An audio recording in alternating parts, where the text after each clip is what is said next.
Antigamente, o Alexandre lembra disso, ele podia me ligar e falar assim: Alberto, eu estou com 3 pacientes aí, você pode receber? Eu falava: manda aqui para o Alberto Cavalcante que eu mando fazer a ficha e fazer o cadastro. E eu atendia 100% dos pacientes que a gente não conseguia resolver aqui em Itabira. Hoje eu não consigo atender nenhum paciente sem ser cadastrado no SUS Fácil, porque se ele não tiver o número de registro, ele não é atendido. E mesmo assim a gente consegue cadastrar. Então, a gente tem que investir na resolutividade local, igual foi bem falado pelos palestrantes. Imagina o sofrimento de um paciente com câncer, pegar essa estrada e ir para Belo Horizonte, vomitando para fazer quimioterapia, para fazer radioterapia, longe da família, longe dos familiares, né? Então, se a gente consegue aumentar a resolutividade aqui, a gente aumenta o grau de satisfação do paciente, a chance de cura e, mais, sendo bem honesto, aumenta o fluxo de emprego e o fluxo de dinheiro que roda em Itabira. Que o paciente que vai em Belo Horizonte, se ele vai lá fazer quimioterapia, ele vai fazer a radioterapia lá, ele vai fazer a quimioterapia lá, ele vai fazer a tomografia lá, e vai fazer todos os exames lá, e vai gastar o dinheiro dele, vai movimentar Belo Horizonte e deixando Itabira mais pobre, pobre não, mas menos rica, vamos dizer assim. Minha aula tem muito sangue, tá, gente? Eu sou cirurgião oncológico, então eu peço desculpas se alguns slides às vezes ofender alguém, alguma coisa assim. Primeiro, os 4 nãos do câncer. Não é necessário falar sobre câncer. É necessário falar sobre câncer. O que acontece com o paciente com câncer é que ele sofre um isolamento. O que eu mais recebo no meu consultório é o filho do paciente me ligar no dia anterior e falar assim: doutor Alberto, o papai não sabe que tem câncer, não conta para ele, não, porque ele vai ficar muito abalado. Aí na hora da consulta o pai pede para entrar antes dos filhos e fala assim: ô doutor, meus filhos não sabem que eu tenho câncer, não. Não conta para eles, não, porque eles não estão preparados para isso. Isso gera uma hipocrisia do bem que causa um grande mal para o paciente. E se a família do paciente não sabe que ele tem câncer, ele não pode ficar triste. Por que ele vai ficar triste? Está tudo bem com ele? Ele não pode chorar. Então a primeira coisa que eu faço é quebrar isso. É colocar tudo na mesma página. Às vezes para o paciente, ele ter mais 1 mês de vida equivale para a gente a ter décadas de vida. Se eu chegar para qualquer um de vocês e falar assim: vocês tiveram um diagnóstico de câncer, mas fica tranquilo, eu vou te dar 6 meses de vida. Você vai olhar para mim e vai querer me matar. Que 6 meses de vida, Alberto? Eu estou começando minha vida agora. Mas tem pacientes que em 1 mês de vida, ele consegue resolver todas as pendências da vida dele. E para isso ele tem que estar alinhado com a família. Então, sim, é preciso falar sobre câncer. Não há sinais ou sintomas sobre câncer. Ora, se você está perdendo peso, se você está tossindo, se você está com uma pinta diferente, se você está com nódulo, se você está com alguma coisa, não espera isso resolver sozinho, que pode ser que não vai resolver sozinho. Que vai ser um câncer, vai progredir, e se ele progredir, você vai perder sua chance de cura. Então, qualquer sintoma que saia do normal, procure um médico, converse com um parente e busque uma solução. Não há nada que eu possa fazer sobre câncer. É justamente o contrário. A doença que mais revolucionou o tratamento e gerou tratamento para outras doenças é o câncer. Todo o dinheiro que foi mal gasto na indústria de informática, que 3 adolescentes, havia uma empresa numa garagem, captava 10 milhões de dólares e jogava o dinheiro fora, foi investido em biotecnologia, principalmente na área de biotecnologia do câncer, que reformulou a medicina. E por último, eu não tenho direito a tratamento de câncer. Eu incentivo todos os meus pacientes a brigarem até o fim. Óbvio que é brigarem dentro da lei, brigarem dentro da legalidade, brigarem dentro do que tem direito a ter e nunca, nunca, nunca fazer esses tratamentos alternativos, que o que mais tem hoje, você entra na internet, o que você mais vai achar vai ser charlatão oferecer uma cura de coisas que ele não pode entregar. É aquele paciente que vai naquele charlatão e ele acaba de falar: nossa, 5 minutos atrás saiu um paciente exatamente igual a você que eu curei. E tira todo o dinheiro do paciente e toda a perspectiva de cura do paciente. Desculpa o slide para inglês, mas o que eu quero te mostrar para vocês é o seguinte: todos esses tumores aqui, não está funcionando o laser point, não tem problema, as setinhas indo para a direita é mostrando a sobrevida de 5 anos. Então, só dar um exemplo assim. Em 1970, 77, pacientes com câncer de próstata, só 67 deles completavam 5 anos de vida. Agora, 98,6 completam 5 anos de vida. Então, o que significa? O câncer está sendo mais curado, o câncer está sendo mais bem tratado. E uma coisa que a gente não conhecia antigamente, que o paciente tinha um câncer e morria. Hoje a gente lida com o sobrevivente do câncer. Então, eu atendo meu paciente com consultório, e aí, você já teve alguma doença? Já, doutor. Em 1980 eu tive um câncer de colo, em 1990 eu tive um câncer de útero, nos anos 2000 um câncer de mama, e agora eu estou com melanoma. Então, o câncer vai passar a fazer parte da nossa vida. E a gente vai viver com ele cada vez mais e cada vez melhor. Dando só um exemplo da mortalidade de câncer. Câncer nos países desenvolvidos já é a principal causa de mortalidade. No Brasil, mais de 300 mil pacientes por ano têm um tipo de câncer, que é o câncer de pele, que é muito comum aqui na região de Itabira, pelo grande número de trabalhadores rurais que vocês têm aqui.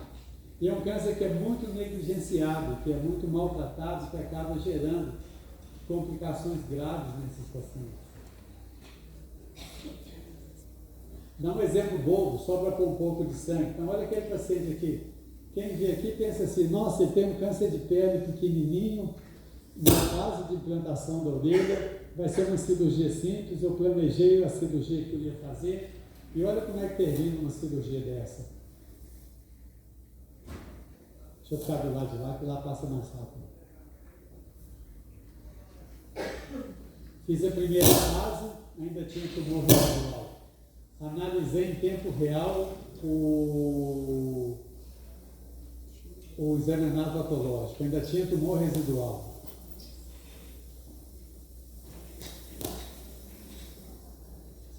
Olha para aquele câncer pequenininho, o tamanho.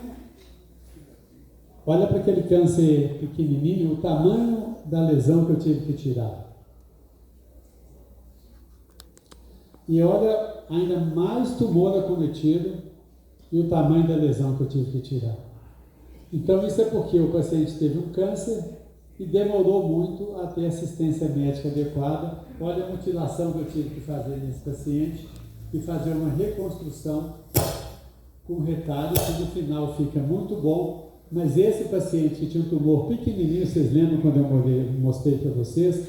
Se ele tivesse tido assistência mais rápido, e eu sei que aqui tem secretários de saúde, funcionários de várias cidades da macro-região de Itabira, nós temos serviço que hoje eu posso falar com muito orgulho que funciona muito bem. Graças ao trabalho incansável do Alexandre, do Labruna e dos provedores que trabalharam antes com isso. Então, hoje, encaminhe o paciente para a gente o mais rápido que for possível, porque o tratamento vai ser o mais efetivo possível. E notícias ruins. A incidência de câncer vai aumentar. Eu sou o perfil, eu nunca tive nenhum câncer, mas eu tenho certeza absoluta que eu vou ter câncer de pele. Que eu era aquele que na minha infância, na minha adolescência, eu ia para a praia e futebol era meio-dia sem camisa e sem protetor solar. Então, eu posso comprar na minha vida calça nova, camisa nova, mas eu não posso comprar uma pele nova. Chegar numa loja, eu estraguei minha pele toda, eu quero uma pele nova para eu não ter câncer. Então, uma vez por ano, eu vou no dermatologista e falo, ó, esquece que eu sou seu colega, me põe de sunguinha, examina meu corpo todo, que eu não quero ser surpreendido com um câncer mais agressivo. A incidência, então, de câncer de pele, eu estou dando exemplo de alguns cânceres só para mostrar, estou falando de pele, que é o mais fácil da gente ser visto. Tem muita gente aqui também do PSF, da UBS, que às vezes vocês têm tanto foco em medir a pressão, medir a glicemia, conversar com o paciente, que às vezes não tem tempo de olhar a pele do paciente. E às vezes o paciente tem aquele câncer que é fácil de ser diagnosticado. Então a incidência, tanto em homens quanto em mulheres, está aumentando. E a estimativa são de 35 mil novos casos por ano no Brasil. 5% são casos avançados que levam à mutilação. Quais são os fatores de risco? Idade avançada, entre 60 e 70 anos, proporção gênero masculino 3:1, que o homem faz muito mais atividade fora de casa do que a mulher, e pele de alta sensibilidade. Quanto mais clara a pele da pessoa, maior a chance, maior o risco dele ter câncer de pele. Tem fatores genéticos, como foi bem falado pelo Marco Antônio, imunossupressão, tanto mental quanto por medicações, pacientes transplantados, aumenta muito o risco dele ter câncer de pele. E a exposição solar crônica. A gente não tem como dar protetor solar para todo mundo que trabalha no sol. A exposição solar aguda dá melanoma, que é o câncer mais agressivo que existe de todos os cânceres. A exposição solar crônica dá o carcinoma base celular e o carcinoma espinocelular.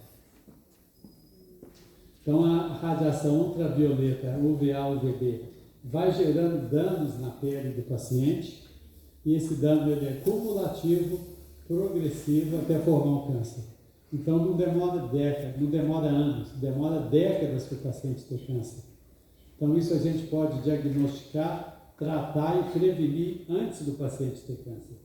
Só falando de câncer de pele, para evitar casos como esse paciente aqui, estava com a perna desfuncionalizada, que eu tive que amputar a perna dele, amputar o dedo do paciente. Olha esse paciente aqui, coitado, como é que chega para a gente o paciente com um câncer na mão? Você fica pensando assim, como é que o paciente chegou nesse ponto? Ele chegou nesse ponto porque nós deixamos ele chegar nesse ponto. Esse outro aqui que eu tive que amputar o pé dele, que o pé dele estava desfuncionalizado. E cheguei a publicar um artigo, que essas doenças são benignas no conceito de evolução. Ela demora anos. E eu quis publicar um artigo para saber por que eu estou amputando perna e amputando braço de doenças que demoram anos ou décadas para se desenvolver. De quem que é a culpa? E sabe de quem que é a culpa? É de todos nós. A culpa é do paciente que vai no médico e depois dá uma volta para buscar o exame anatopatológico. A culpa é do médico que vê o exame anatopatológico com margem comprometida e fala com o paciente, fica tranquilo, às vezes a doença não vai voltar. E a culpa é do sistema de saúde que não facilita o retorno desses pacientes para fazer a ampliação de margem cirúrgica. Outro caso simples, olha essa paciente, pode ser uma amiga de vocês, tem uma manchinha em cima do lábio, que você olhando, você fica pensando assim, isso não é nada, isso é um carcinoma base celular. E olha para tratar essa paciente, o tanto que eu tive que fazer. E você acha que acabou aqui? Esse outro paciente, coitado, o paciente tinha 104 anos quando ele teve o câncer. Completamente lúcido. Eles pensaram assim, ele vai morrer de outras coisas. Ele vai infartar, vai ter um derrame, vai ter um AVC. Não vão operar ele não, vão fazer uma paliação. Com 106 anos o câncer voltou. E aí, se eles não tiveram coragem de fazer o que tinha que ter sido feito com 104 anos, tiveram menos coragem ainda de fazer com 106. Com 107 ele voltou. Quando o paciente chegou para mim, já tinha destruído toda a calota craniana, galha poliurótica, isso aqui era o cérebro exposto do paciente. Então vocês podem ver, olha que o tumor o cérebro do paciente pulsando. Quando eu fui fazer a cirurgia, eu tive que tirar primeiro a pele, olha ali o cérebro do paciente pulsando, depois tirar a dura mácula e ali o cérebro do paciente exposto lá embaixo. O paciente ficou com esse câncer por 5 anos. Se ele tivesse sido operado no início, a cirurgia teria sido mais fácil. E só para você ver o grau de lucidez do paciente, quando eu operei o paciente com 107 anos, ele foi entrar na sala de cirurgia comigo, eu brinquei com ele, falei, nem chamei de idoso, não, falei de idade. Ô, seu Oscar, o senhor é o paciente de mais idade que eu vou operar, vamos fazer uma foto junto? E ele virou para mim e falou assim, vamos, doutor Alberto, é bom que você documenta como é que eu estou antes da cirurgia, para você me devolver melhor do que eu vim. Então, se eu tiver com essa lucidez com 80 anos, eu vou ficar muito feliz. E negaram a esse paciente a cirurgia definitiva quando ele tinha 106 anos. E aqui é a foto com ele. Antes da cirurgia, no dia que eu conheci, e no dia que ele estava tendo alta, a cara de felicidade dele está tendo alta, e o tamanho da cirurgia que eu tive que fazer no couro cabeludo, que poderia ter sido muito menor, se ele tivesse sido tratado a tempo. Esse outro não teve a mesma felicidade. Ele teve um câncer no pé, que espalhou para a virilha, aquele buraco ali que entrou miíase, entrou larva, entrou bicheira, mesmo usando ivermectina, vocês viram que eu fiz o debridamento e o paciente faleceu por causa de uma infecção de um câncer que não foi tratado. Tá? Então, só para vocês verem como a vida nossa é triste. 27 anos, com filho, com família, com vida, com câncer plenamente factível de cura e que não pode ser curado. Esse caso aqui é outro caso extremamente triste, extremamente agressivo. Esse paciente aqui, ele tinha mielite transversa. Quem é mais velho aqui, acho que próximo da minha idade, tem eu, a Bruna, talvez o Marco Antônio, não sei a idade que ele tem, mas nós somos da época do... Tá ruim o... Alô? Esse está melhor. Quem é da época dos catálogos telefônicos, hoje o pessoal mais jovem nem sabe o que é isso, esse paciente era o fotógrafo que fazia as capas do catálogo telefônico. E ele tinha mielite transversa, ele tinha as pernas todas atrofiadas, e ele sobreviveu à mielite transversa, mas como ele ficou décadas em cadeira de roda, ele ficou com SEC na região onde ele sentava. E ele